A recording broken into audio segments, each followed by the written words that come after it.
Eh ben, je crois qu'on est en direct. Bonjour. Euh, Bonjour tout le monde. Ah ouais, c'est assez perturbant. Bonjour tout le monde. Bienvenue pour le second live expert de Modulo Tech. Excusez-moi. Et ouais, c'est bon. Sébastien est en train de taper. Je savais pas s'il y a du monde qui était rentré dans la salle. Ok, trop Hmm. bien. Bonjour Claudion. Bonjour tout le monde. Bon, classique. On va attendre 2-3 minutes pour que tout le monde se connecte. Et pendant ce temps-là, on va faire des petites présentations, tout ça, tout ça, tout ça. Salut Fabien. Hop. Salut Eva. Salut Est-ce que Sally. vous... Salut. Est-ce que vous voulez nous dire d'où vous êtes? Ça peut être sympa de voir un peu partout en France en général, ou peut-être pas mal à Paris, je sais pas. Yes, carrément. Il y en a deux, trois que je connais. Deux, trois noms que je connais. Ta voix, ok, cool. Savoie, l'Oise, la région parisienne. Le 7-8, ok. Ok, cool. Salut Thibaut. Ok, là ça commence à venir. Trop bien. Et donc ouais, on va resituer un peu le contexte c'est Enzo, de ce meet-up, de ce livestorm. Je sais pas comment on va l'appeler celui-là.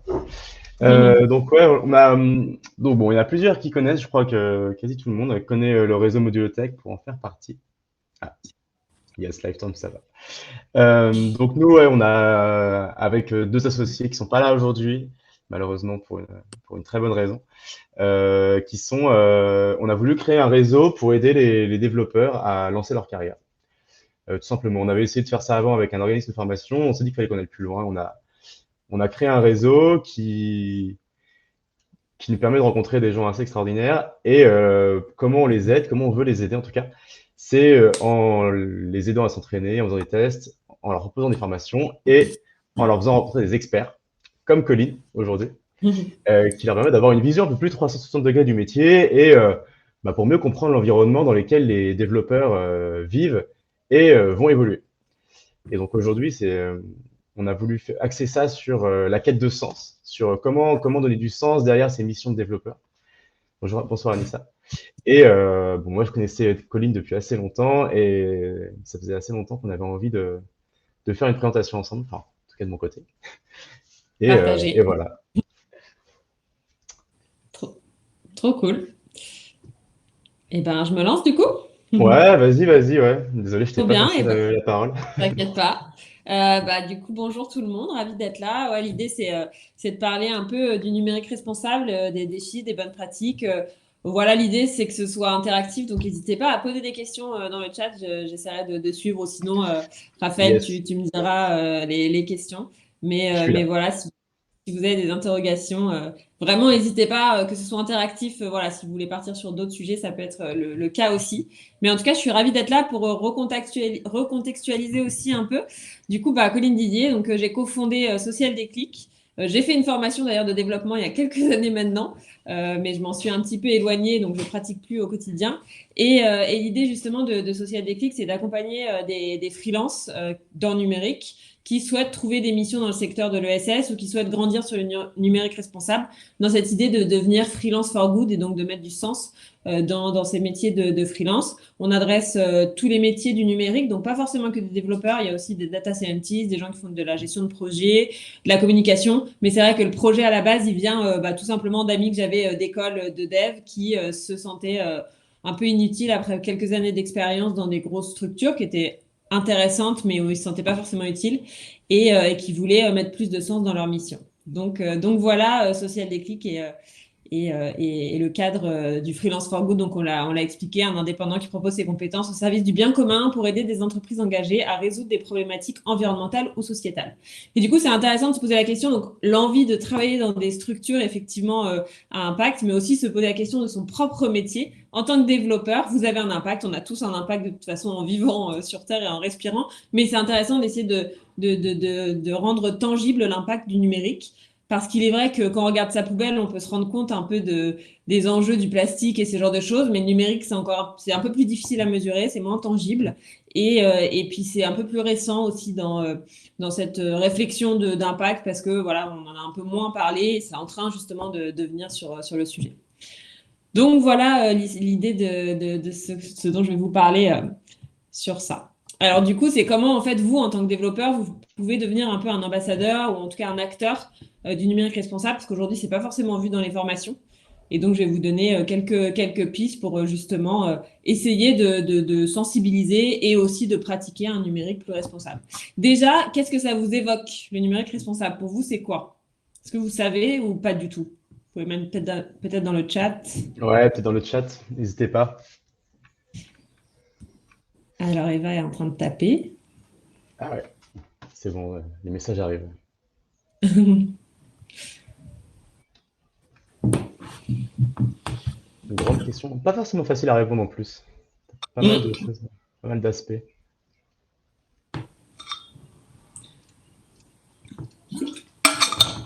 Alors,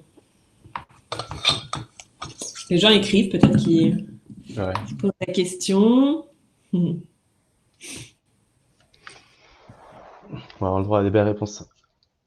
Faire attention à trier ses mails pour éliminer ceux qui ne sont pas importants. C'est un numérique écologique, respectueux des utilisateurs, de ces données, sobre, intéressant. Ouais.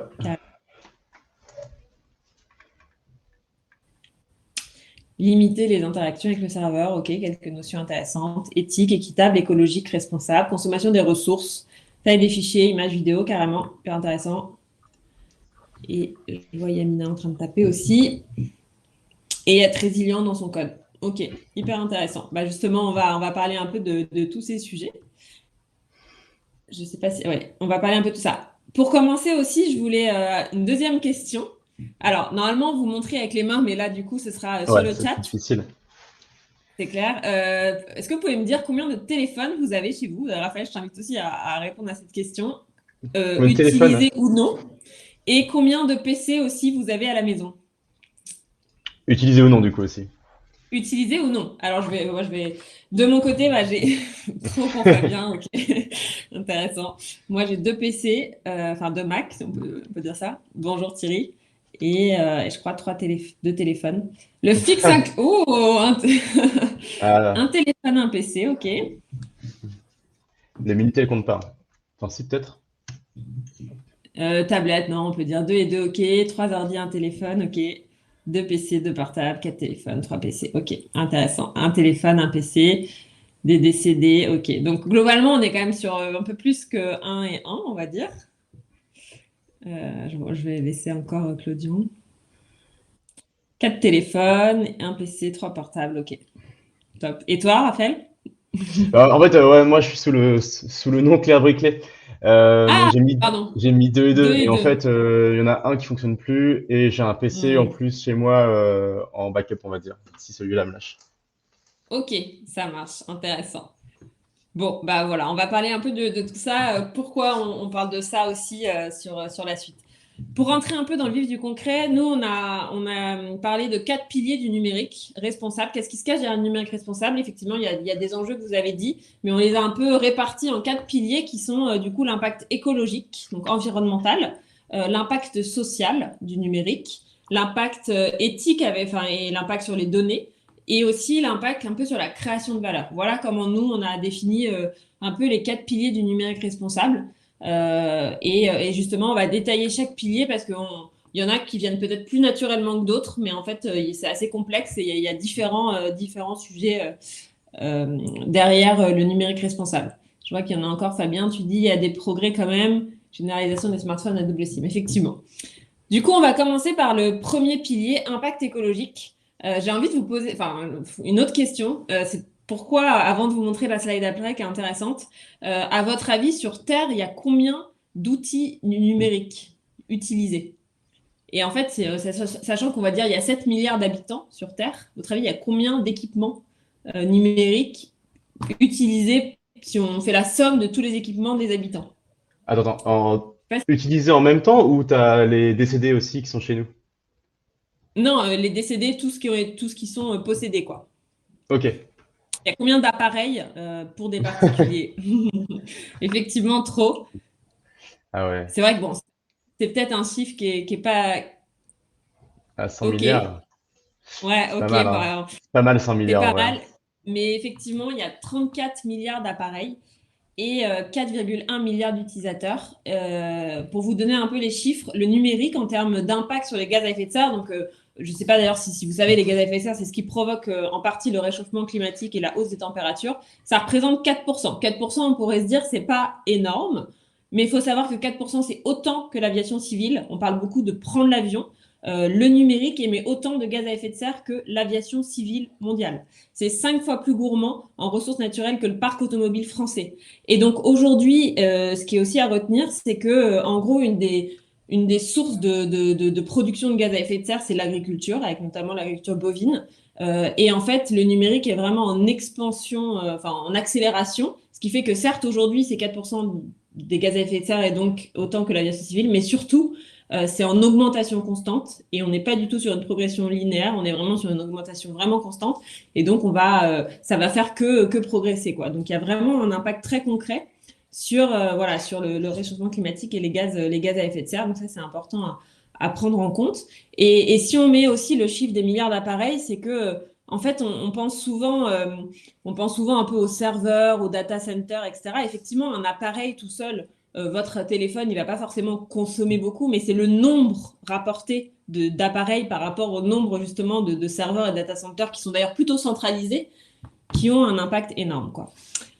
Pareil, si on regarde un peu sur la phrase, pardon, en bas de la slide, ce qui est intéressant aussi de voir, c'est que si on regarde en fait les dépenses énergétiques du cycle de vie d'un appareil, dans tout ce qui est impact environnemental, on parle vraiment du cycle de vie, c'est-à-dire qu'il n'y a pas que l'utilisation à un instant T, ça, comment il a été produit, toute sa durée d'utilisation, et ensuite la fin de vie, c'est comment on va le recycler. Et donc, il faut savoir, c'est que fabriquer un téléphone, ça représente déjà 45% de la consommation énergétique de la filière du numérique. Donc, chaque nouvel appareil fabriqué, c'est 45% de la consommation. L'utilisation, c'est 55%. Donc, certes, c'est un peu plus.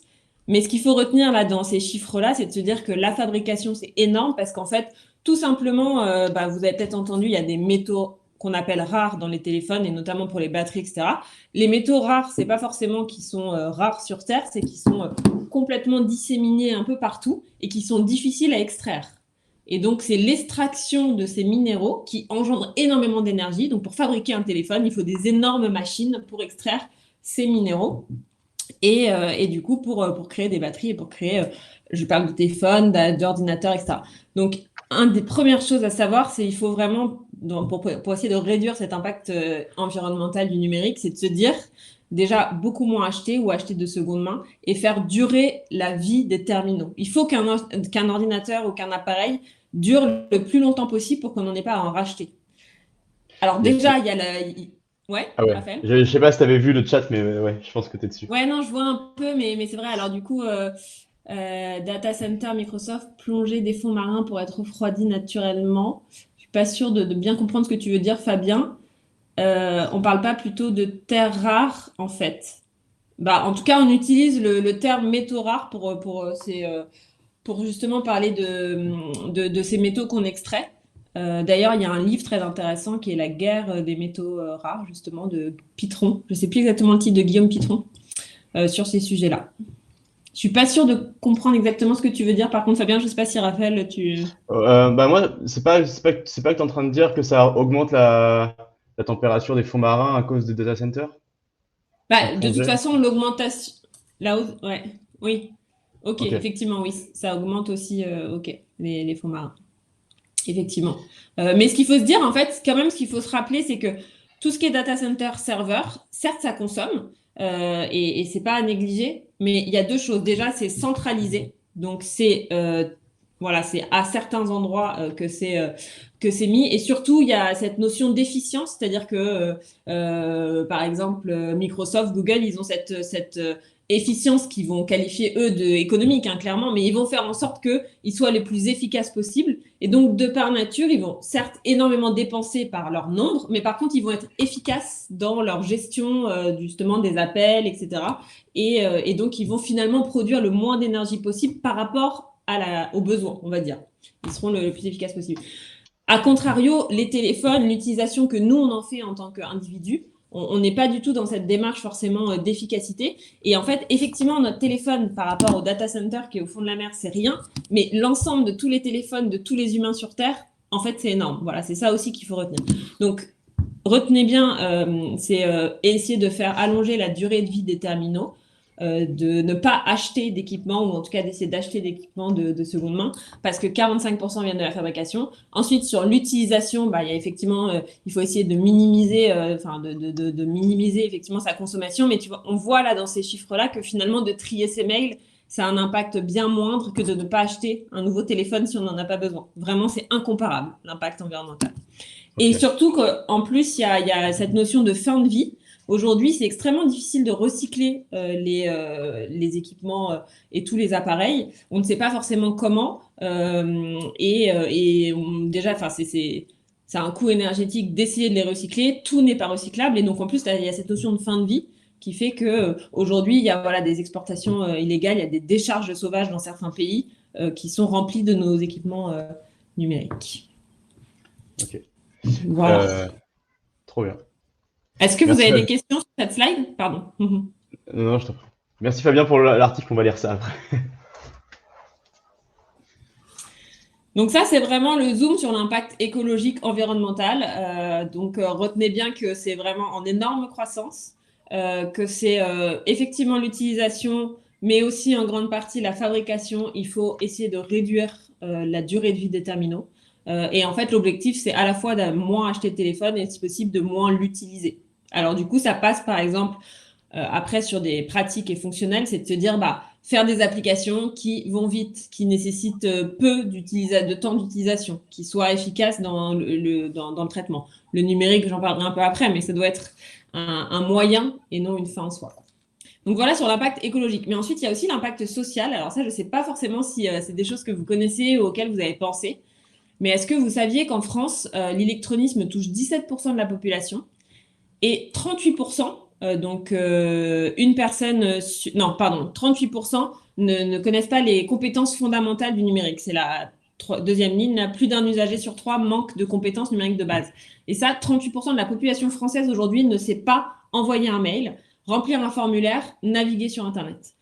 Donc, vous, en tant que développeur, quand vous allez développer des outils, prenez conscience quand vous allez peut-être monter des boîtes ou travailler dans des structures qui révolutionnent, par exemple, je sais pas, quelque chose pour le rendre digital. Juste prenez en compte ce chiffre, 38% de la population aujourd'hui en France ne sait pas utiliser les compétences numériques de base. Pour nous, ça paraît peut-être un peu hallucinant. Et pourtant, vous pensez peut-être effectivement à votre grand-père, etc. Il y a les personnes âgées, mais vraiment pas que. Bien sûr, cette stat, elle est sur les personnes de plus de 12 ans, donc on ne pense pas non plus à tous les enfants qui ne savent pas les utiliser. Il y a vraiment beaucoup de gens qui naviguent sur les réseaux sociaux peut-être, mais ne savent pas forcément vraiment maîtriser les compétences numériques de base, quoi. Donc ça, c'est ce qu'on appelle tout ce qui est fracture numérique. Il y a vraiment des gens qui ne savent pas forcément bien l'utiliser, quoi. Il y a aussi 14%, donc les zones blanches, qui n'ont pas accès à Internet. Il y a des exemples, par exemple, sur... Aujourd'hui, quasiment tous les outils sont, par exemple, de l'État, deviennent numériques et du coup, c'est vrai que ça peut poser problème. Alors, ce qu'il faut savoir, c'est que d'ailleurs, c'est un vrai sujet parce que l'État, avec le plan de relance suite au Covid, a investi énormément d'argent pour justement former les gens au numérique. Effectivement, sans compter la problématique de langue et compréhension. Et du coup, le deuxième sujet qui va un peu avec la fracture du numérique, c'est l'accessibilité. C'est du coup tous les types d'handicap, en fait, on pense... Alors, les handicaps les plus visibles, on va dire, c'est effectivement les malvoyants. Comment aujourd'hui un aveugle déclare ses impôts? En fait, il est forcément obligé d'avoir des outils lui permettant de le faire parce qu'aujourd'hui, on déclare ses impôts en ligne. Mais en fait, il faut aussi penser à des types d'handicaps qui sont un peu moins voyants, voyants, voilà. C'est par exemple les gens qui sont daltoniens. Parce que vous avez déjà, quand vous faites des applications, si vous mettez un bouton vert pour j'accepte et un bouton rouge pour je refuse, et en fait, ça peut poser des problèmes de lecture. Et il faut savoir que du coup, il y a différents types comme ça d'accessibilité et qu'aujourd'hui, je ne sais pas si c'est des choses que vous avez vues dans vos formations, mais je ne suis pas sûre. Et du coup, on avait cette stat de 62% des développeurs déclarent ne pas connaître la réglementation française en matière d'accessibilité. Et ça, c'est des choses qui vont évoluer. Aux États-Unis, il y a beaucoup plus de lois sur ces sujets-là pour justement rendre des sites plus accessibles. Effectivement, il y a des lecteurs vocaux, etc. Je vais donner quelques bonnes pratiques sur l'accessibilité après. Mais voilà, vous, en tant que développeur, si le lecteur, par exemple, vocal, il faut qu'il fonctionne, enfin, si on veut qu'il fonctionne bien, en fait, il y a quand même des choses à mettre dans son front-end, il y a du HTML à mettre en place. Ouais, il y a tout un tas de choses auxquelles le développeur doit savoir pour rendre ses sites vraiment adaptables et accessibles.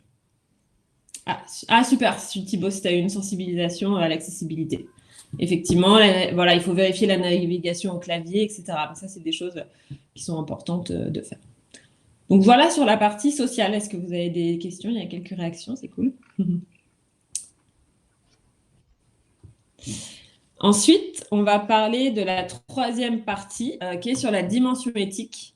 Et donc là, c'est voilà, quelques notions sur aussi, alors je ne sais pas si ça va vous toucher directement en tant que développeur et dans vos futurs métiers, mais c'est vrai qu'il y a le développement de l'intelligence artificielle et des algorithmes de l'intelligence artificielle. Et donc, ça hyper bien dans plein de situations. Mais pareil, le numérique peut poser des questions et des problèmes un peu éthiques. Et c'est de se dire, il y a des biais de traitement et des biais cognitifs justement dans ces algorithmes. Il y a eu des exemples, par exemple, d'une banque qui avait voulu mettre en place de l'IA pour répondre à demandes de prêt. Donc, en fait, ils avaient mis tout en place une base de données et ils avaient fait travailler toute leur base de données d'ailleurs. Et du coup, ils arrivaient à dire est-ce qu'on alloue le prêt ou pas avec cette intelligence artificielle. Sauf qu'en fait, là, c'est le problème d'explicabilité. Comment tu dis ça? Explicabilité, voilà.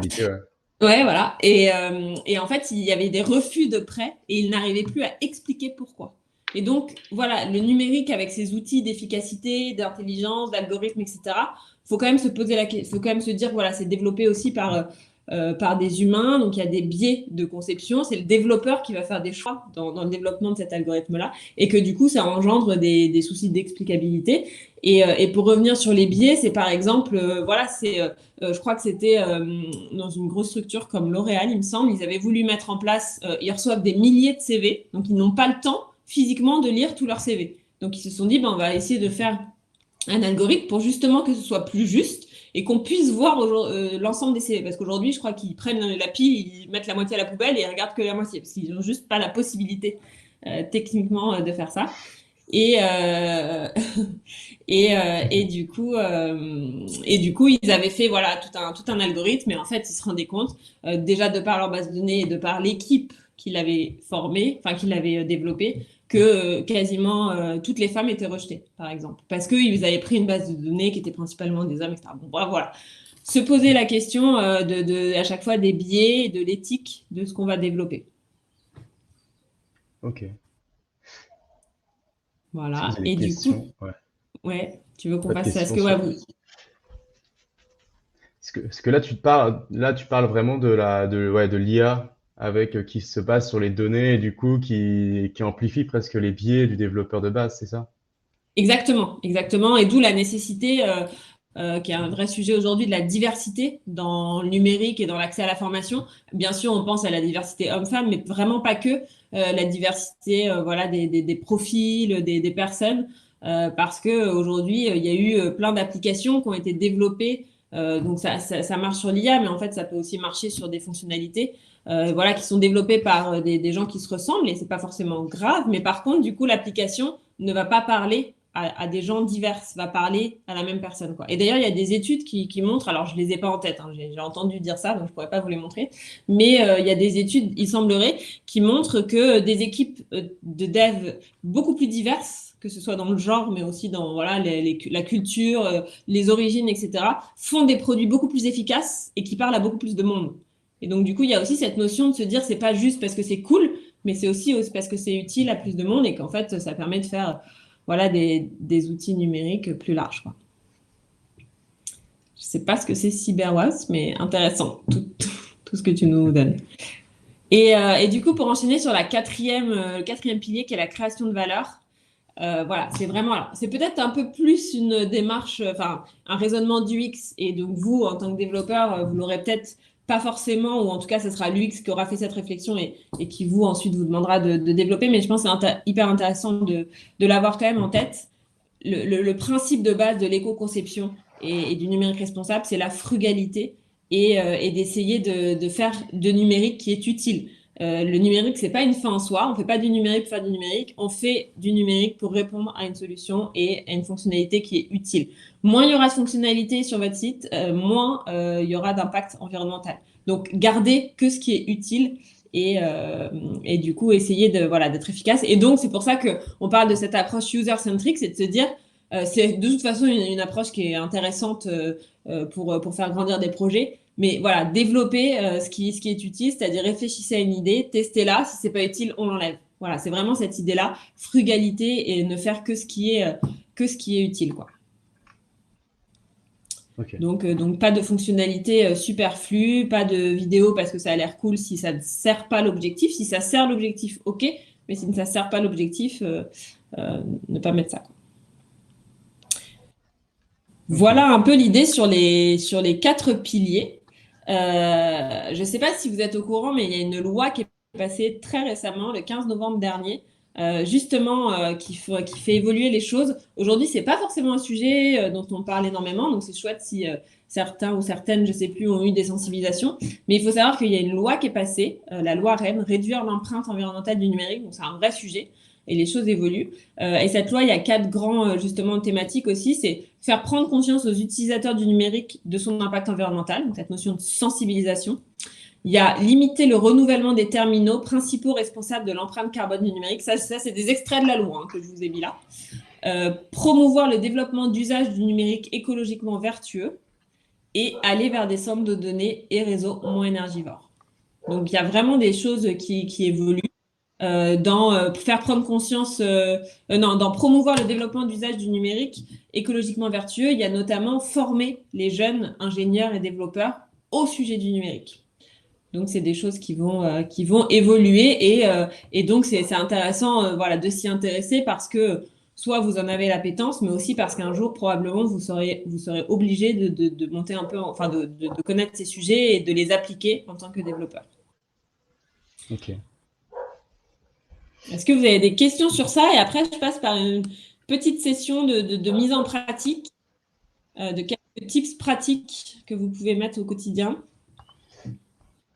Il y a Fabien, je pense qu'il voulait dire tout à l'heure avec son CyberWasp, c'est que le Ouais. WASP, c'est un acronyme qui montre l'homme blanc anglo-saxon, tu vois, le modèle un peu dominant, et que du coup, on a ce biais-là de développement. C'est ça que tu veux dire un peu, Fabien? Mm. Ou dans l'IA et tout ça, ouais. Mm. Ok, Ok. ouais. J'avais passé l'acronyme. Ok.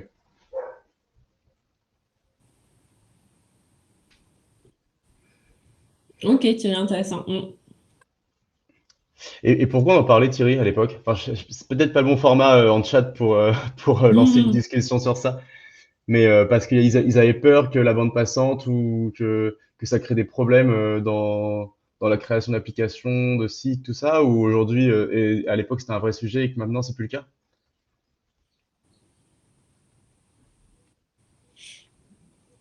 Ouais, peut-être que le format réunion pour ce genre de débat, c'est peut-être mieux pour. Ouais, une petite musique d'attente. Ouais, Ah oui. Ok. Donc c'est une notion de quoi, ouais. ouais, ok. Intéressant. Intéressant. Ouais. Et ouais, bah, du coup, une petite mise en pratique, du coup, Colline, avec Ouais. plaisir. L'idée, c'est de se dire concrètement, voilà, demain, on fait comment? J'ai mis quelques tips donc sur l'impact écologique. C'est ce que je disais là juste avant. Vraiment bien définir le besoin, développer que les fonctionnalités utiles. C'est vraiment un principe de base. Se dire en fait que le numérique, ça doit servir quelque chose, mais on ne doit pas être sur une application pour être sur une application. Si elle ne nous permet pas d'aller d'un point A à un point B le plus rapidement possible, on va dire, c'est que du coup, elle va consommer beaucoup. Il faut vraiment réduire ça. La deuxième, c'est d'évaluer et de mesurer, par exemple, son site avec des outils. Alors, je vous ai donné quelques exemples de ecoindex.fr, Green IT Analysis aussi. C'est des outils qui peuvent vous permettre de mesurer n'importe quel site. Et en fait, ce qui est intéressant en tant que développeur, c'est effectivement de pouvoir l'évaluer et le mesurer et de manière régulière. C'est-à-dire de se dire, effectivement, je pense que j'ai mis les bonnes pratiques en place. Est-ce que concrètement c'est le cas? Et donc là, il faut s'appuyer d'outils comme cela. Ensuite, il y a des bonnes pratiques de développement. Alors, je ne vous ai pas toutes listées, mais je vais vous partager le lien qui est hyper bien fait là d'éco-conception des pratiques numériques. Par exemple, optimiser les images, limiter les usages vidéo. Les vidéos, c'est 60 à 90% du trafic Internet, c'est ce qui est un des plus consommateurs. Si vous faites un site, ne mettez pas d'autoplay ni de fond de vidéo. Ça a un vrai impact après sur l'usage. Il y avait eu d'ailleurs, ça me fait penser, il y avait une estimation des réseaux sociaux les plus énergivores et les plus justement impactants avec un impact environnemental fort. Et du coup, le réseau le pire, on va dire, c'était TikTok parce que c'est que de la vidéo, quoi. Donc, limiter les usages vidéo. Et voilà, il y a d'autres bonnes pratiques de développement. Je vous mets le lien dans le chat juste après. Et tester, évaluer et maintenir. Donc, c'est vraiment l'idée voilà, de frugalité, de mesure et effectivement, du coup, des bonnes pratiques comme les images, les vidéos et d'autres quoi, pour essayer de limiter le poids de ce qu'il y aura sur le site, quoi. Je vais vous prendre le lien tout de suite. Alors, je sais pas si... Hop. Ah, trop bien. Et tu avais eu cette sensibilisation aussi, Eva, lors de ton cursus?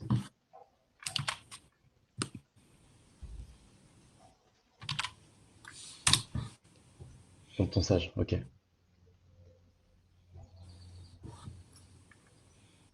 Ok. Je vous ai mis le lien du coup du guide. Bon, ça va direct sur le 4, mais vous pouvez le lire, il est vachement bien fait et ça donne du coup des bonnes pratiques. Ensuite, sur l'impact social, justement, pareil, on en a parlé un peu tout à l'heure, mais des bonnes pratiques sur les couleurs. Alors, nous, je ne sais pas si vous savez, mais par exemple, de mettre, finalement, là d'ailleurs, c'est un exemple, hein, de mettre du blanc sur du jaune, c'est pas extrêmement lisible. Et ça, ce qui fait, c'est que voilà, il y a certains types d'handicap, par exemple des gens qui ont de l'épilepsie, qui vont avoir des difficultés à lire.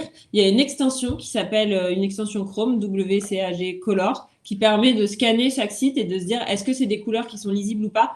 Et ce qu'il faut se dire aussi, c'est que tout ça, si c'est difficile à lire pour quelqu'un qui a des difficultés à lire, ça veut aussi dire que c'est pas ultra fluide pour quelqu'un qui n'en a pas. Et donc tous ces principes-là, c'est aussi de se dire ça va être un site qui va être plus agréable à lire pour tout le monde en fait. Ne le voyez pas forcément que pour voilà, ok, je fais mon site accessible. C'est aussi de se dire bah, ce sera plus agréable pour tout le monde, quoi. Donc cette extension, elle est vraiment pas mal, par exemple pour les couleurs. Texte jaune sur fond vert. Bah là, c'est comme ça, ouais, ok. Ouais, bah, je peux vous trouver le lien, je vous mettrai le lien vers l'extension. Ensuite, il y a les zooms. Voilà, il y a différents types d'handicaps où aussi il faut énormément zoomer sa page. Est-ce que vous avez déjà vérifié que ce que vous développez, si on zoome, c'est toujours lisible ou pas? C'est important de voir ça. Tout ce qui est structure HTML, c'est pour les lecteurs vidéo. Mettre des titres, mettre des noms de balises, mettre une langue dans la balise justement langue. Pensez à tout ça. Il faut vraiment, je ne sais pas si vous avez déjà testé un lecteur vidéo, mais ça lit vraiment tout. Et si du coup vous n'avez pas mis de alt aussi, par exemple, c'est le truc d'après de texte alternatif pour les images. Pareil, le texte alternatif, pardon. Parfois, on se dit, je vais mettre petits enfants qui courent sur la plage. Mais c'est pas forcément du tout ce que c'est pas du tout l'émotion que va avoir l'utilisateur. Mettez-vous à la place de vraiment quelqu'un qui ne voit pas et essayez de faire quelque chose de cohérent quand vous mettez, par exemple, un texte alternatif sur les images ou quand vous mettez des balises, des titres, etc. Et du coup, comme tu le disais, Thierry, je crois, ou je sais plus, tester la navigation aussi avec le clavier pour tous les gens qui ont des difficultés avec l'utilisation. Tester ça. Et je vous propose du coup, justement, nous, on avait fait une masterclass sur ce sujet-là avec notamment Théodo et un article qui récapitule quelques bonnes pratiques. Donc, vous pouvez aller voir ça. Attends, je vais le trouver. Hop, ça y est, je l'ai mis. Tu l'as mis? Ok, top.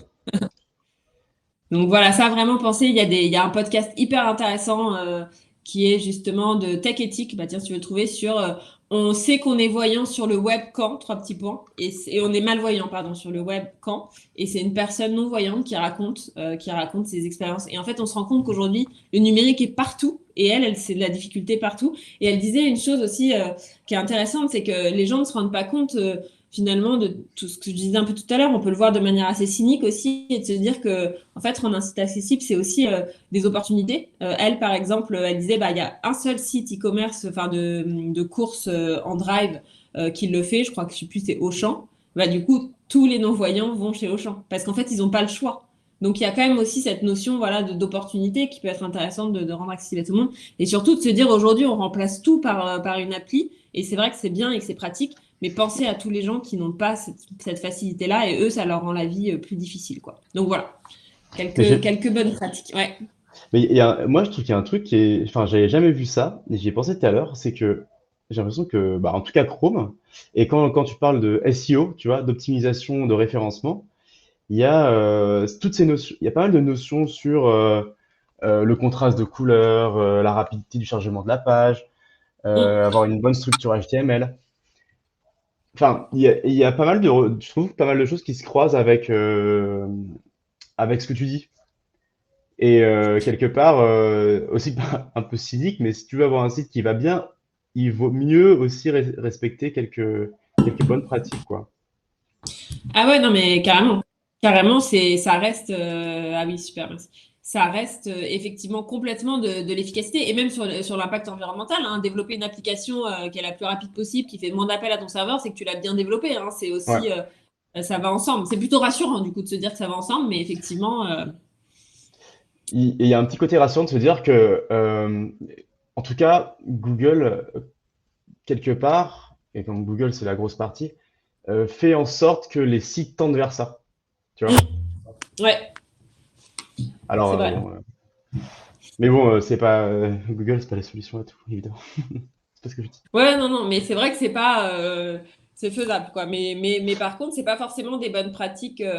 On comprend pas forcément les enjeux. C'est-à-dire qu'on peut se dire, ouais, bah, c'est pas très grave si mon site il est pas méga efficace ou méga fonctionnel, donc je vais pas mettre de balises.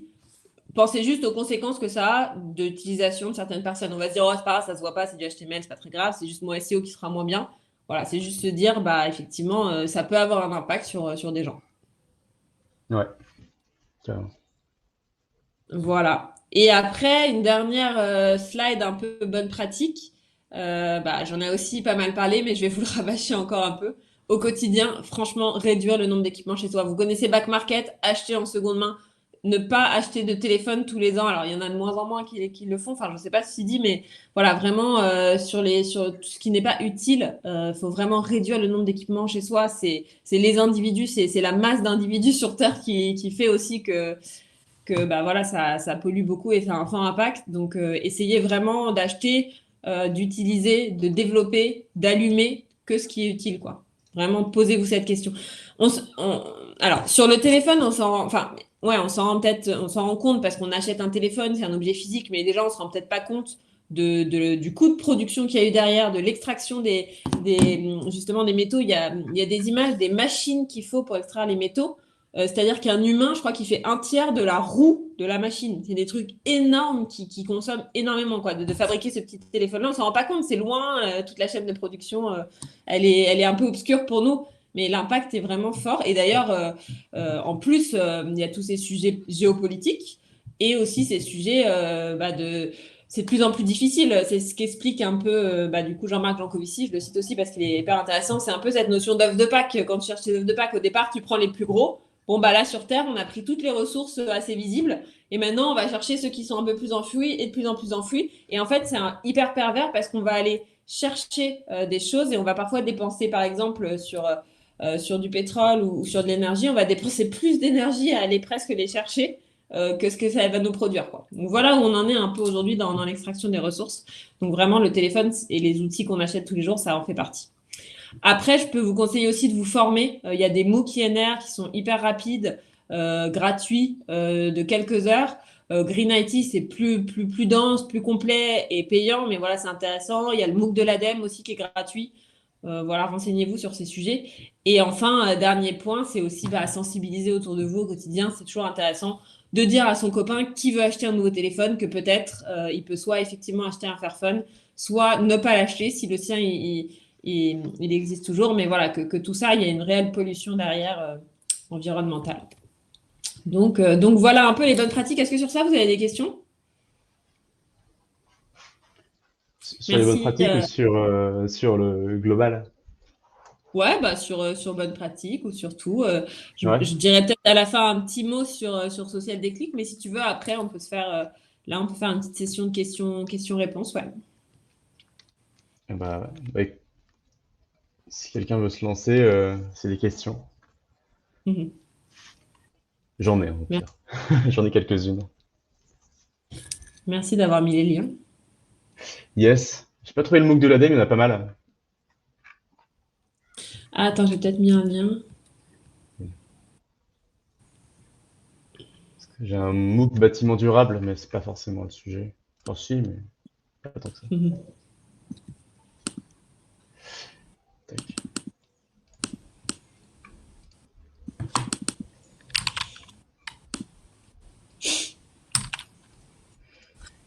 tac. Je vous mets dans le chat. Ok, top. Bah, du coup, je vais poser une petite question, si ça te va. Mhm. Ouais. Euh, Moi, j'ai une question sur est-ce qu'il y a un intérêt, je parle en dehors de son éthique personnelle, à devenir un développeur responsable. Je parle un peu en termes de sur le marché aujourd'hui. Est-ce que c'est bien vu d'être développeur responsable? Est-ce que ça apporte quelque chose en plus? Euh, Parce que c'est une pratique, j'ai l'impression, qui commence à se développer. Et est-ce Mhm. que bah, toi qui en côtoies au quotidien et Mhm. qui les accompagne, ça leur apporte un plus dans leur carrière, dans leur façon d'être, dans leur façon de développer, enfin, Mhm. Alors, moi, je suis un peu biaisée parce que je côtoie beaucoup de gens qui sont sensibilisés et surtout qui travaillent pour des acteurs aussi sensibilisés. Mais ce que je pense, c'est que aujourd'hui, c'est peut-être pas ultra compétitif dans le sens où on ne recherche pas que des développeurs numériques responsables pour la réalité du marché, hein. Il y a pas mal de structures qui s'y intéressent pas encore. Par contre, là où je pense que c'est indispensable de s'y intéresser et que ça va très bientôt être vraiment différenciant et que du coup, c'est toujours un plus aujourd'hui, c'est que je voulais montrer, voilà, la première loi, elle date du 15 novembre 2021. On est au tout début, on est aux prémices de tout ce qui va arriver sur la législation. Donc déjà, il y a une notion de législation. Ce que je disais tout à l'heure, c'est que ça va rentrer dans les formations de plus en plus de développement. Donc de toute façon, les futures générations seront formées à ces sujets-là. Ce sera obligatoire de mettre en place certaines bonnes pratiques. Je ne sais pas encore lesquelles, mais voilà, il y aura forcément des choses. Et ça, on le sait aussi parce que, par exemple, sur l'accessibilité aux États-Unis, il y a beaucoup plus de choses mises en place. Donc, il y a vraiment de fortes probabilités que ça arrive. Ça arrive. Donc, effectivement, dans quelques mois, voire années, je pense que ça va aller assez vite vu l'évolution de l'impact. C'est ça qu'il faut se dire aussi. The Shift Project, justement, de Jean-Marc Jancovici, je crois qu'ils estimaient dès 2030 que ça arriverait à 8% des gaz à effet de serre. Donc voilà, on est vraiment sur un temps qui est court. Et donc, de se former à ces sujets, de se sensibiliser, c'est anticiper déjà, c'est anticiper ce que demain, voilà, vous devrez faire, quoi. Et aussi, je pense que c'est un plus, c'est-à-dire que si la personne en face, elle est sensibilisée à ces sujets, vous pouvez, voilà, ça sera un plus que vous allez avoir par rapport à d'autres, quoi. De dire, bah oui, moi en plus, j'ai les bonnes pratiques de l'accessibilité, donc pas de souci, je pourrais apporter ça. Et en plus, bah, comme on l'a un peu évoqué, mais voilà, le site, il sera plus efficace, il sera plus ouvert à plus de personnes, et du coup, potentiellement, c'est aussi plus de business derrière, donc c'est un intérêt commun, quoi. Donc, soit la personne est sensibilisée, et pour vous, c'est un atout de dire, bah, ok, ça tombe bien, moi, je sais déjà les choses, soit elle l'est pas, et vous pouvez, vous aussi, l'aborder, et lui montrer sur le prisme, justement, bah, aussi business et intérêt, quoi. Et justement, intérêt dans cette anticipation à une évolution de la législation. ok. Et pour vous dire que ça évolue, il y a eu aussi, il y a quelques mois, là, en décembre, le premier Green Tech Forum, un salon qui a été fait à la Défense. Et donc, c'était que sur les sujets du numérique responsable. Il y avait énormément de grands groupes. Il y avait voilà, la direction SI de la Société Générale, de d'autres grands groupes comme ça. Donc voilà, c'est des sujets qui commencent vraiment. Là, c'est des graines qui sèment, qui sont semées. Mais demain, ces grands groupes-là, ils vont mettre en place une politique numérique responsable, c'est certain, quoi. Ok. Et je rebondis un peu sur ce que disent Thierry et Fabien. C'est vrai que c'est assez fou de se dire que les entreprises, on a l'impression qu'elles vont être un peu en retard et elles vont pas le faire tant qu'il n'y aura pas une réglementation qui leur imposera, alors qu'en fait, elles ont tout intérêt à le faire dès maintenant, quoi. Que ce soit pour leur image de marque, que ce soit pour leur productivité, enfin, le fait que leur site soit plus compétitif, plus rapide. Enfin, il y a Mm. quasiment que des avantages à faire ça. Bah, effectivement, après, sur la notion de... Effectivement, après, il y a deux choses, je pense. C'est déjà, les équipes sont pas formées. Donc, les gens ne sont pas formés en interne. Donc, il faut quand même former tout le monde pour le faire. Et la deuxième, c'est peut-être cette notion de frugalité qui, effectivement, fait que c'est plus efficace. Déjà, elle a un peu une limite. Hein, parce que moi, je trouve qu'il faut aussi se poser la question, effectivement, pas une application. Aujourd'hui, il y a beaucoup d'applications qui livrent tes courses en 10 minutes. Effectivement, ils peuvent essayer d'être frugales et c'est cool et ça va être plus éco-conçu. Après, est-ce que l'application en elle-même, elle est utile ou pas? Voilà, ça, c'est aussi cette notion de se dire. Et donc, du coup, l'entreprise, aujourd'hui, je pense le frein, c'est qu'elle va peut-être se dire, bah, effectivement, je peux enlever cette fonctionnalité, mais bon, elle me rapporte quand même un tout petit peu. Donc, c'est peut-être difficile de changer un Ouais, peu les mentalités. Et peut-être que ça va aussi réduire les équipes. Enfin, tech, après, je pense qu'il y a tellement de sujets. Mais ouais, je pense que le frein principal, premier, c'est la méconnaissance déjà du sujet et ne pas savoir comment embarquer les équipes et les former pour changer, quoi. ok, intéressant. Ah, je vois que c'est écrit. C'est au pied du mur qu'on voit le mieux le mur. C'est vrai. Ah, c'est vrai que c'est ouais, intéressant.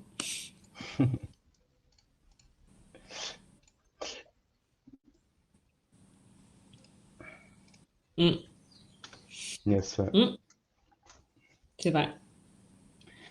Un peu à l'inverse, quand on est développeur et qu'on veut challenger un peu une entreprise par rapport au niveau du recrutement, qu'est-ce que, qu'est-ce que, qu'est-ce que tu poserais comme question au recruteur pour voir si bah, l'entreprise est sensibilisée, suit un petit peu son process, enfin, que c'est pas, parfois, il y a des entreprises qui font un peu de greenwashing ou j'en sais rien, Mm, et qui mm, derrière, comment tu t'assures que c'est vraiment une entreprise qui suit tes valeurs, quoi?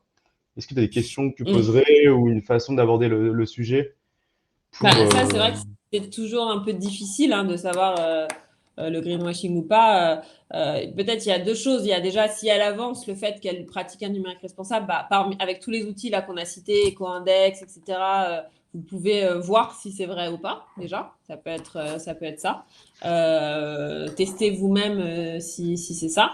Après, peut-être que les questions à poser, c'est aujourd'hui, il y a vraiment deux acteurs un peu principaux. Alors, c'est vraiment en train de changer, mais c'est Green IT et l'INR, l'Institut numérique responsable, qui sont aujourd'hui les personnes qui proposent des formations justement aux entreprises, qui accompagnent à la transition pour un numérique plus responsable au sein de grosses entreprises. Et donc, ça peut être de poser les questions, est-ce que vous avez des contacts avec eux? Est-ce que vous avez suivi des formations?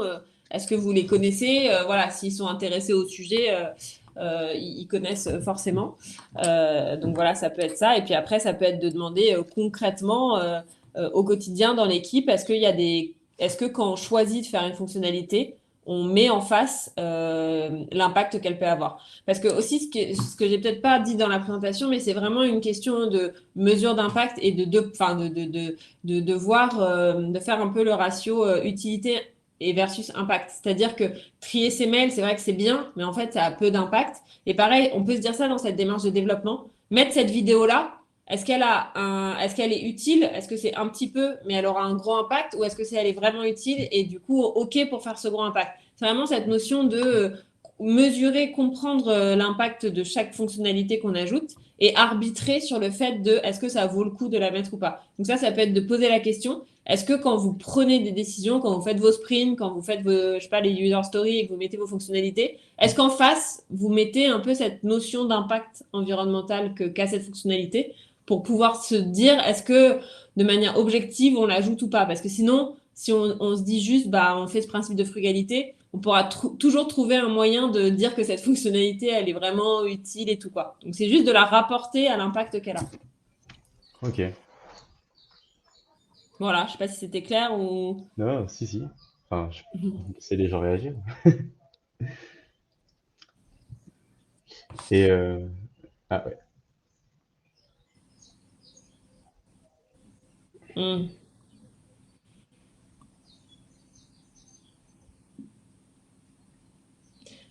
Ok, intéressant. Ok. Yes.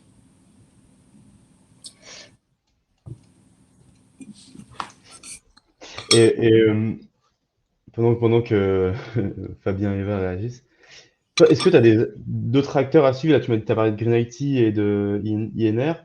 euh, des personnes qui portent un peu cette frugalité numérique ou des acteurs, évidemment, je pense à toi et ce sera peut-être un moyen de rebondir sur cette social déclic, mais est-ce que tu as d'autres personnes que tu conseillerais de suivre sur ces sujets-là?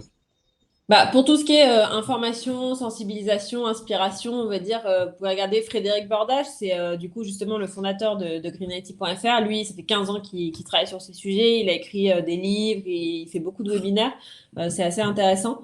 Vous pouvez vous intéresser à ça. Après, je l'ai déjà cité 2, 3 fois, mais vous pouvez regarder ce que fait Jean-Marc Jancovici. Certes, c'est pas un acteur spécifique du numérique, mais il aborde ce sujet-là. Et je trouve que c'est intéressant parce que ça permet aussi de mettre en perspective, voilà, le numérique, ça reste une petite brique, hein, c'est 4%, donc il y en a plein d'autres aussi à aller traiter. Donc voilà, se rendre compte aussi de tout l'écosystème autour sur les acteurs numériques. Après, il y a différents types de communautés, effectivement, comme la nôtre. Il y a des acteurs, il y a des agences de développement de plus en plus qui se mettent sur ces sujets-là. À Rennes, il y a Digital for Better, il y a Pastec, par exemple, qui est une petite agence qui essaye de faire du numérique responsable. Voilà, il y a des agences qui se spécialisent sur ça. Et, euh, et effectivement, pour faire le pont, nous, Social Déclic, on est un collectif de freelance du numérique avec cette sensibilité au numérique responsable et aussi au numérique pour des projets sociaux et environnementaux, quoi. Voilà. Ok. Alors Eva, du coup, tu dis que il m'est arrivé de poser les questions sur l'entreprise de sensibilité à l'handicap et la personne en face m'a dit tout simplement que ça ne l'intéresse pas, c'est l'argent qui est important. Et ben c'est là où tu peux lui dire de manière très cynique, sache que si tu avais plus de voyants de non-voyants qui utilisaient ton application, tu aurais plus de business. Mais ouais, c'est assez affligeant. Mm. Enfin, après, il faut aussi se dire quelque chose, que ça dépend vachement du trafic du site. C'est vraiment cette notion, comme je disais, de mesure. Par exemple, nous, de manière très transparente, aujourd'hui, le site Social Déclic, il n'est pas extrêmement accessible ni éco-conçu. Mais aujourd'hui, on n'a pas forcément beaucoup de visiteurs sur notre site. L'impact, il est moindre. D'ailleurs, on est en train de le refondre pour qu'il soit plus éco-conçu. Mais par contre, voilà, je sais plus, j'avais lu quelque chose qui disait si Google demain, il passe son fond d'écran en noir, parce que je sais pas si vous savez d'ailleurs, mais le noir, c'est ce qui est moins consommateur et le blanc, c'est ce qui est plus consommateur parce qu'en fait, c'est de mettre des pixels et donc c'est plus consommateur d'énergie. Si demain Google passe sa page d'accueil en noir, si tout le monde fait sa page d'accueil en noir, l'impact, il est considérable sur le numérique. Donc c'est aussi, voilà, le mettre par rapport au nombre d'utilisateurs, au trafic et le rapporter à ça. Donc effectivement, dans les grosses boîtes qui ont beaucoup d'outils qui sont énormément utilisés, c'est hyper important de penser à ces sujets. Après, sur des petites structures, voilà, ça peut être, c'est pas forcément l'impact sera moindre, quoi. C'est vraiment cette notion de masse. Ouais, Voilà. centré sur l'impact. Mais c'est un peu ce que se dit Fabien aussi, c'est que dans la vision produit, en fait, dans l'impact, c'est vraiment l'impact que tu as sur le consommateur final et tout ça. Et du coup, les développeurs, ils ont aussi un peu leur rôle à jouer là-dedans sur comprendre un peu le but final de l'application pour en faire quelque chose qui est très accessible, très utilisable, quoi. Mm. Ouais, carrément. T'as un Et vrai, c'est vrai qu'il y a quelque chose autour du produit qui existe aujourd'hui là-dessus. carrément. Bah, ça, il y a Alexandre Taka, qui est product manager, qui s'intéresse justement à cette notion un peu de produit responsable, qui est intéressant. C'est Alexandre qui? Ouais, Takax, attends, je vais te retrouver. Enfin, il fait quelques trucs, hein, il se lance dans ce sujet, mais en tout cas, il essaye de s'intéresser à ce sujet de point de vue produit, quoi. Attends, faut que je retrouve comment il s'appelle. Ouais, je vous le mets dans le chat. Enfin, comment ça s'appelle plutôt, parce que comment il s'appelle, je sais. Mais... voilà. Trop bien. Hop. Et, ok. Et du coup, pour terminer, si vous voulez, voilà, nous voir, on propose des webinaires régulièrement sur justement les 5 étapes pour décrocher une première mission en tant que freelance for good. Je ne sais pas si certains d'entre vous veulent être freelance. Alors, c'est vrai que si vous avez des profils juniors, c'est pas forcément ce qui attire en premier et on peut le comprendre parce que c'est pas forcément le plus facile, mais il y en a qui ont quand même envie de se lancer en freelance dès le début. Et donc, si vous voulez voilà, vous intéresser à cette notion de freelance for good, ou si vous connaissez autour de vous des gens qui sont freelance et qui ont envie justement de réfléchir à ces sujets, à la fois de comment mon métier de développeur peut être utile et peut aider à résoudre les enjeux sociaux et environnementaux, et comment je peux monter en compétence sur le numérique responsable.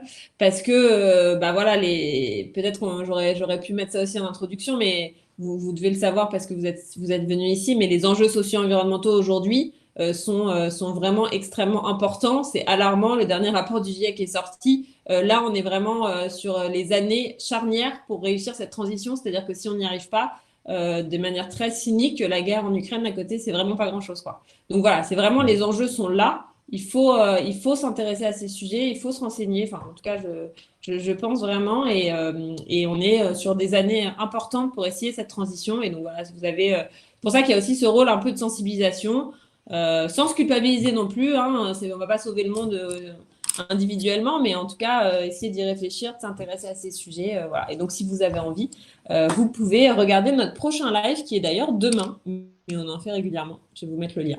Trop bien. Ah ouais, tu peux mettre le lien, super.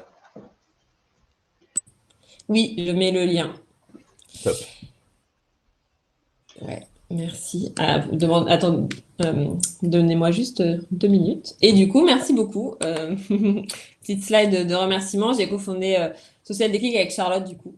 Et notre devise, c'est de se dire, haut les cœurs, restons optimistes, comprenons, agissons, il est encore temps. Mais plus beaucoup. Plus beau. mais il est encore temps. Alors, faut garder Mais il est la encore temps. note Mais c'est chaud quand optimiste. même, quoi. C'est chaud. Hop. Mais voilà, j'espère que ça vous a. Attendez, je vous mets. Que ça vous a. C'est intéressant. Et n'hésitez pas à poser des questions. Ah oui, c'est chaud, ouais. Ouais. Tac. Ok, bah, merci en trop tout bien. cas pour l'invitation, Raphaël. C'était hyper chouette. Et la bataille va être dure, mais c'est voilà, c'est à chacun de faire son rôle. Et vous êtes tous des petits pollinisateurs tels des abeilles de ce numérique responsable. Donc voilà, d'en parler et d'essayer de poser des questions à des entretiens. Je pense que ça peut quand même faire un peu bouger les choses, quoi. Merci beaucoup, Colline, pour ce témoignage, cette présentation. Et ouais, c'est vrai que faut y aller, quoi, maintenant.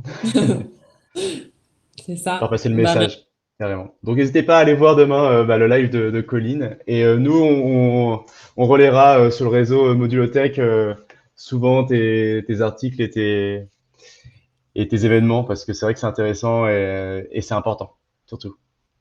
merci beaucoup, trop cool. Trop bien.